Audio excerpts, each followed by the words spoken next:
Cam, obviously the big talking point this week is that Locky will start the number 7 jersey for the first time. Simply take us through it. Why now? Oh yeah, just you got to balance these things up during the year, and it's probably one of the hardest decisions we've had to make because Toby's worked really hard and just such a great bloke. But we make these decisions in the best interest of the team, and that's what we had to do this week.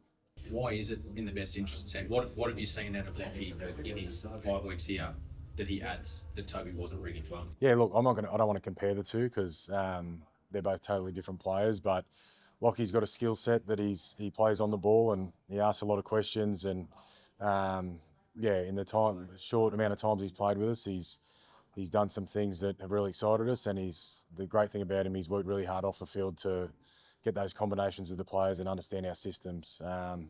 And Toby's his first reaction's been really good. He's going back to New South Wales Cup. He wanted to play. He wanted to go back on and work on the things that we've been talking to him about. And last night he's one of the last ones off training, working with the coaches there on his extras. So great signs from both players. And as I said, it's a long year. We need a deep squad, and we're going to need our whole squad working towards improving every day at the back end of the year. That's great, right? You want time and for Locky to grow into the role as well. But does he have the understanding that Toby wants that position back? Like you got to make it your own. I think every player knows that. We've got a squad of 38 players, and everyone wants to be in the NRL team. And if they didn't want to be, they're probably in the wrong spot. So, we've got guys coming to work every day, wanting to better themselves, wanting to better the team. And when we do that, we all get better. Are you open to sort of tinkering with that combo on the run to finals, Cam, or is there a sense of urgency that you do need to maybe settle on a combo sooner rather than later? Look, honestly, it's easy to say. We don't want to look too far past this week. We've had a really good week of training.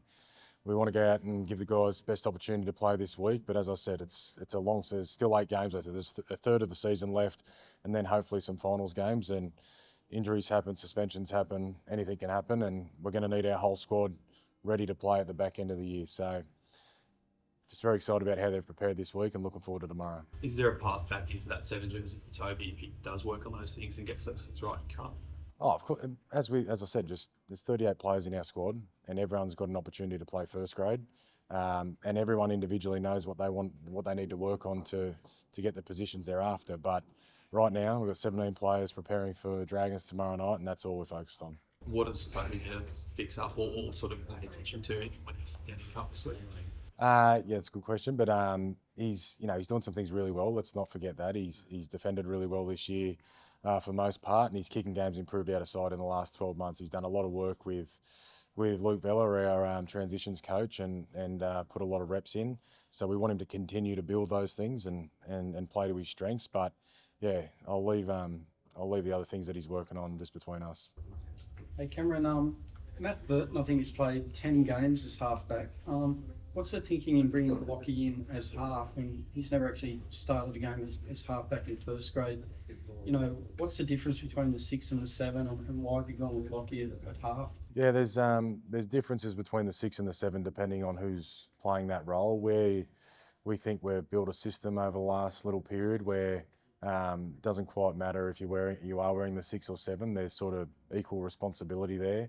We've got some guys in our squad that are natural halfbacks in their own right, and if they were to come into our team, then we'd be able to play that sort of more traditional 6 and 7 role. But with Birdo and Locky's got the 7 on his back, and he's going to have to plug into that system and play his role in that. But it's awesome to have Birdo there, who's played over 100 games, played for New South Wales, played for Australia, and worn the 7 jersey in the past, and knows what the responsibility of that looks and feels like. So, some halves, they sort of play either side of the ruck. Sometimes you have a guy who's like the main man and he's on the ball. Which sort of role do you see Locky playing there without wanting to give too much advice? I might have to wait till tomorrow to see that one, but I just want Locky to play his natural game. Locky doesn't like to just stay on one side of the field, and neither does Birdo these days. They both like to drift around and work with each other. And while those two guys haven't played a lot of footy together, they've had some really good, got some really good work in at training this week where they're moving around the field together and on the same page, and that's pretty exciting. The way in which they play then in that respect brings a real unpredictability to your attack, right? Hopefully predictable to us, but unpredictable to others. So yeah, it is.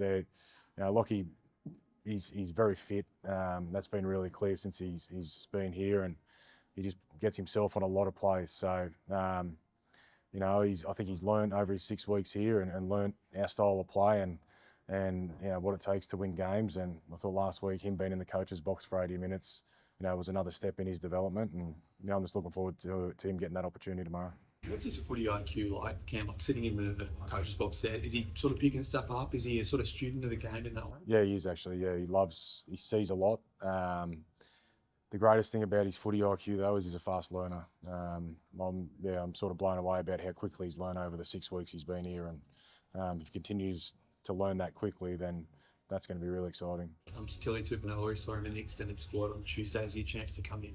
Yeah, he trained last night. He'll come into the team, so it's great for Tilly. He was so important for us at the start of the season. We've missed him through those injuries and suspensions, but he's worked really hard to get himself back and ready to play, and having a fresh and fit Tilly Tupanella at the back end of the year is going to be great for our team. You mentioned the start of the year. I think it was against the Dragons, maybe round 1 or 2, that he put an absolute clinic there at Cogra. Easy to forget so much happened since then, but have you seen signs that he will get back to his best now after such a long time? Yeah, Tilly's just got a presence about him. He's obviously a big man, but when he gets on the training field, everyone knows he's there. If you've got the ball, you're worried about where Tilly is, and when he's got the ball, you've got to stop him. So we're so grateful that he's in our team. We would have loved to have him more this year, but hopefully we're getting him at the right time of the year. And what's the latest on Bronson Cherry dropping out of the team this week? Yeah, he had a tight groin last week. You know, he didn't do captain's run last week and pushed through in that game up in Townsville. Did a tremendous job, showed a lot of grit. But yeah, this week he would have been under duress playing again. So to have an Ari there who did really well last week, and Jethro obviously coming into his second game, who was our player's player last week, it's a great time to let Bronson fix his body up. Could Bronson be back for next week? Or? Yeah, that was the plan. Hopefully back next week, but let's see how he responds to treatment. You get Kurt Mann back. On what he's shown for you guys, and also what he showed for Queensland, is he the best number 14 in the game now, do you reckon? I think so. You know, I thought he was when we bought him too. He's got such utility value, and we saw that. Like, I really admired the way he played before he came to our club, but what's been really clear is his leadership value since he got to our club. He totally trusts in what we're doing. He's been around a long time and understand, you know, what it takes to win games, and the experience he just got out of Origin will be really good for our whole team as well. And at the end of the year, there's a kangaroo to it. Do you see him as someone who'd be pretty handy on a kangaroo? Definitely. I think they take 22 players over, and I think he'd be one of the first I'd choose.